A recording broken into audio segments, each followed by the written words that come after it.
ఈరోజు లేవగానే మార్నింగ్ ఒక బ్యాడ్ న్యూస్ చదువుతూనే లేచా. ఏంటంటే రోమన్ రీన్స్ వాళ్ళ ఫాదర్ చనిపోయారు Sika at the age of 79. And Roman తన సోషల్ మీడియా ద్వారా చెప్పిండు చనిపోయారని. అండ్ జయూసో తన స్టేటస్లో పెట్టిండు. సోలో సికోవా అండ్ రాక్ వాళ్ళ కూతురు ఆవా వీళ్ళందరూ ఏంటంటే ఆన్ స్క్రీన్ ఎంత విడిపోయినట్టు బిహేవ్ చేసినా అని ఆఫ్ స్క్రీన్ బ్లడ్ లైన్ కాబట్టి రియల్ బ్లడ్ లైన్ ఆ ఫ్యామిలీ ఎమోషన్ అనేది ఉంటుంది. సో హోప్ఫుల్లీ ఆ రోమన్ రైన్స్కి మంచి కొంచెం బలం ఇవ్వాలని కోరుకుందాం, స్ట్రాంగ్గా ఉండాలని కోరుకుందాం ఇటువంటి టఫ్ టైంలో. Hi guys, welcome to my YouTube channel wrestling ఎరా ఇన్ తెలుగు.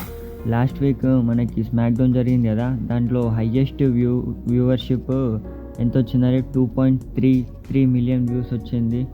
అంటే అంతకుముందు స్మాక్ డౌన్ కంటే 400K ఎక్కువనే వచ్చింది ఈసారి. అండ్ నిన్నటి రాలో ప్యాట్ మ్యాకఫీ రాలేదు కామెంటరీలో. మిజ్ ఉండే కామెంటరీ కదా, ఎందుకంటే ప్యాట్ మ్యాకఫీ వాళ్ళ ఫాదర్ ఇన్లా వాళ్ళ మామ గారు చనిపోయారంట, అందుకే తను రాలేకపోయిండు. అండ్ మిస్ కామెంటరీలో ఉండే. అండ్ మైకెల్ కోల్ని ఎందుకు అందరూ గ్రేటెస్ట్ ఆఫ్ ఆల్ టైమ్ అంటారో నిన్న మళ్ళీ ప్రూవ్ చేసిండు. అంటే మిస్ అయితే ఉండే కామెంటరీలో, కానీ దాని తర్వాత మిస్ ఆడుతూ చేసిన పిచ్చి పనికి వెళ్ళిపోయిన తర్వాత ఒక 2 hours ఎలోన్గా కామెంటరీ చేసుకున్నాడు అక్కడ. ఎందుకంటే అంటే కామెంటరీ 2 hours ఒంటరిగా చేసుకోవడం అంటే ఎంత బోరింగ్ ఉంటుంది. అంటే పక్కకి ఎవరు లేరు, ఒక్కోడినే పిచ్చోడు లెక్క మాట్లాడుకోవడం ఎవరికి సూట్ అవ్వదు. కానీ ఒక్కోడు చేసుకున్నాడు అంటే ఎంత ఆ వర్క్కి డెడికేషన్ ఉన్నదో మైకెల్ కోల్కి తెలుస్తుంది. 27 years నుంచి ఇదే పని చేస్తూ ఉన్నాడు. Greatest of all time for a reason.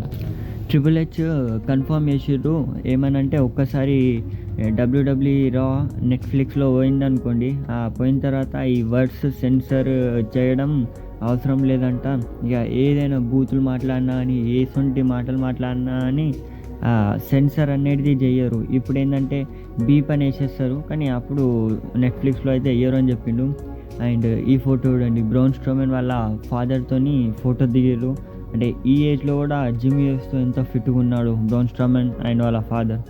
And Chelsea green once money in the bank brief case గెలిచిన తర్వాత తను ఉమెన్ ఛాంపియన్షిప్ మీద క్యాష్ ఇన్ చేసుకున్న తర్వాత ఆ ఛాంపియన్షిప్నే ఆ రూపురేఖల్నే మార్చేస్తానంట. అది బ్యాక్ టు అప్పుడు 2016-2014 అనుకుంటా నాకు తెలిసినంత వరకు. డివాస్ ఛాంపియన్షిప్ ఉంటుండే, దానిలాగా చేంజ్ చేస్తానని చెప్పింది చెల్సీ గ్రీన్.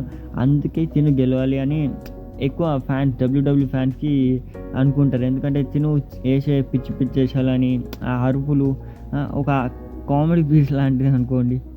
అండ్ మీకు మొన్ననే చెప్పాను ఏమని, అది జస్ట్ అఫీషియల్ అవ్వాలా, ఏదంటే మనకి రాయల్ రంబుల్, మనకి రెస్ల్మేనియా, సమ్మర్ స్లాము ఇవన్నీ లూకాస్ స్టేడియం ఇండియానా యాంపోలిస్ అక్కడికి పోతుందని. అండ్ నిన్న రాలో కన్ఫర్మ్ కూడా అయిపోయింది. ట్రిపుల్ హెచ్ చెప్పిండు ఏమనంటే 2025 రాయల్ రంబుల్ అక్కడ ఉండబోతున్నది, మల్టీ ఇయర్ డీల్ జరిగిందని ఆ స్టేడియం ఇండియానా పోలీస్తో.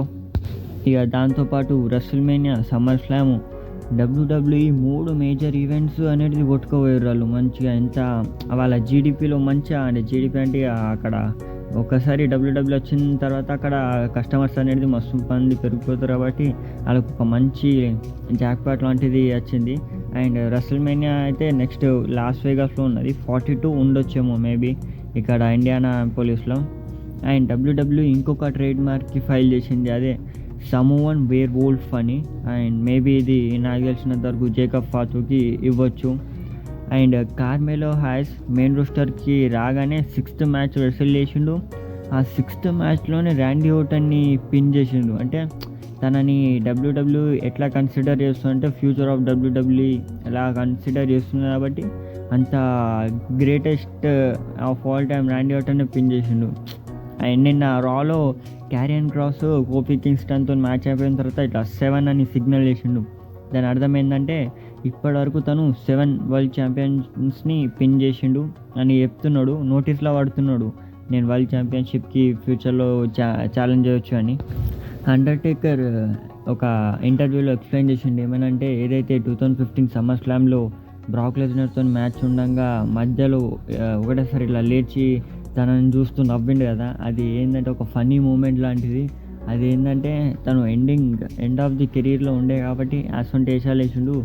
కానీ అదే తన స్టార్టింగ్లో కెరీర్లో ఉన్నప్పుడు చేస్తే ఇది షూట్ అవ్వకపోతుండే, కానీ ఇది ఇట్లా వేయడం వర్క్ అయ్యింది, అది వర్క్ డిడ్ ఫైన్ అని తను చెప్పిండు. అండ్ నిన్న జరిగిన రాలో ఏదైతే అంకుల్ హౌడీ బోడాల సెగ్మెంట్ జరిగిందో అది హైయెస్ట్ వ్యూడ్ సెగ్మెంట్ అంట WWE యూట్యూబ్ అఫీషియల్ అకౌంట్స్లో. అండ్ మన నిన్న రాలో అఫీషియల్ కూడా ఏమైందంటే, ఏదైతే స్మాక్ డౌన్లో వీళ్ళు కొట్టుకున్నారు, జేకబ్ ఫాత్ రిటర్న్ వచ్చి ఈ బ్లడ్ లైన్లో జాయిన్ అవ్వడం, Randy Orton, Kevin ovens, Cody రోడ్స్ని కొట్టడం, దీనివల్ల ఏంటంటే 6-man tag team match official అయింది మనీ ఇన్ ద బ్యాంక్లో. అండ్ చూడాలి ఇక సూపర్ ఎగ్జైటెడ్. ఇక 6-man వీళ్ళు ర్యాండీ ఓర్టన్, కోడీ రోడ్స్ మళ్ళీ ఒక 10 years తర్వాత ఒక ట్యాగ్ టీమ్ ఫామ్ అవ్వబోతున్నది. అండ్ మన ఫైనల్ స్టోరీ, మనకి రెస్ల్మేనియా జరిగి దాని నెక్స్ట్ 2 days తర్వాత ఒకటి అనౌన్స్మెంట్ చేసిర్రు. ఏంటంటే బిహైండ్ ది కర్టన్స్ ఏం జరిగిందో ఆ వీడియో యూట్యూబ్ ఛానల్లో వస్తుందని, కానీ ఇప్పటి వరకు రాలేదు. కానీ మళ్ళీ వాళ్ళు అనౌన్స్ చేసారు ఇప్పుడు July 1st అనుకుంటా, అంత ఎగ్జాక్ట్ డేట్ మర్చిపోయినా, కానీ ఈ July 1st ఇట్లా రిలీజ్ చేయబోతున్నారంట. అండ్ చూడాలి ఆ బిహైండ్ ద కర్టన్స్ ఏమేం జరిగిందో. Seth Rollins, Cody roads, Roman Reigns, triple H, rock వీళ్ళందరూ ఒక టేబుల్ మీద కూర్చొని మాట్లాడుకునేది ఉంటే మాత్రం అది ఒక బెస్ట్. ఎందుకంటే ఇక్కడ ఫ్యాన్స్ ఎంతగానో కొట్టుకొని చచ్చిపోయారు, అక్కడ వాళ్ళు కూర్చొని మాట్లాడుకోవడం చూస్తే ఇక హైలైట్ ఉండబోతుంది. And that's it for today guys. Thank you for watching. Please like, share and subscribe.